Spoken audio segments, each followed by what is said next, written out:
શું ક્યારેય તમે કલ્પના કરી છે કે તમે જીવતા હોવા છતાં સરકારી ચોપડે તમને મૃત જાહેર કરી દેવામાં આવે, અને એ પણ એટલા માટે કે તમે આગામી ચૂંટણીમાં મતદાન ન કરી શકો?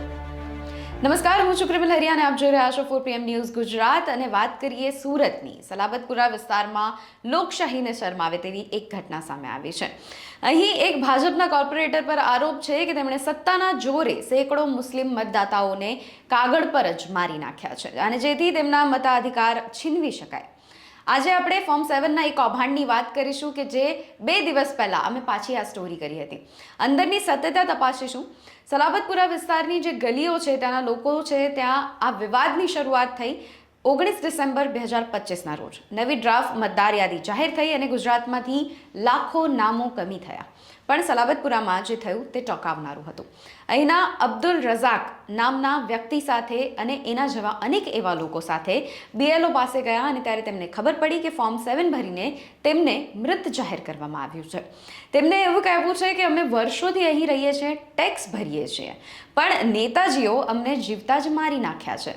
આરોપ છે કે આ બધું જ ભાજપના કોર્પોરેટર વિક્રમ પોપટ પાટીલના ઇશારે થઈ રહ્યું છે. આ સાથે જ અહેવાલ અનુસાર ફોર્મ ઉપર જે સહીઓ કરવામાં આવી તે પાટીલના 2021ના ચૂંટણી સોગંદનામાની સહીઓ છે, અને એની સાથે મળતી આવે છે. ફોર્મ ઉપર મોબાઈલ નંબર પર તેમનો જ છે.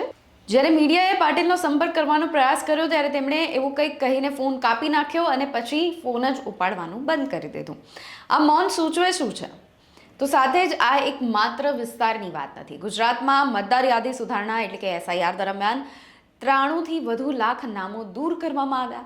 સુરતમાં સૌથી વધુ 25.7 નામનો ઘટાડો થયો છે.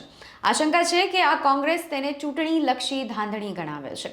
થોડા દિવસો પહેલા અમે આ રિપોર્ટ રજૂ કર્યો હતો અને સમાચાર આપ્યા હતા, અને હવે તેમાં નવો વળાંક એ આવ્યો છે કે કોઈ પણ વ્યક્તિ મતદાર યાદીમાંથી ખોટી વિગતો આપે અથવા તો જાણી જોઈને કોઈનું નામ કમી કરવા માટે ખોટી ઘોષણા કરે તો તેને 1 વર્ષ સુધીની જેલ થઈ શકે છે. પરંતુ અહીં પોલીસ અને ચૂંટણી પંચની ચૂપકીદી ઉપર સવાલો ઊભા થયા છે. સલાબતપુરા પોલીસ સ્ટેશનના ઇન્સ્પેક્ટર KD જાડેજાએ પણ આ મામલે કોઈ સંતોષકારક જવાબ આપ્યો નથી. તો મિત્રો, લોકશાહીમાં તમારો સૌથી મોટો પાવર તમારો મત છે, અને જો તમારી આસપાસ પણ આવું કંઈ થઈ રહ્યું છે તો ચૂપ ન બેસો. 10 ફેબ્રુઆરી 2026 સુધીમાં વાંધા અરજીઓનો નિકાલ થવાનો છે, પરંતુ ત્યાં જ તમારા BLOનો તમારે સંપર્ક કરવાનો રહેશે, અને આ તમારી વિગત આપીને તપાસવી પણ રહેશે.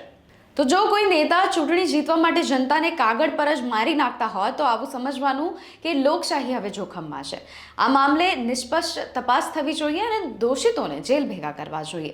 તમે પણ આ વિશે શું વિચારો છો એ કમેન્ટમાં જણાવો, અને આ વિડીયો વધુમાં વધુ લોકોને શેર કરો જેથી કોઈનો પણ મતાધિકાર છીનવાય નહીં.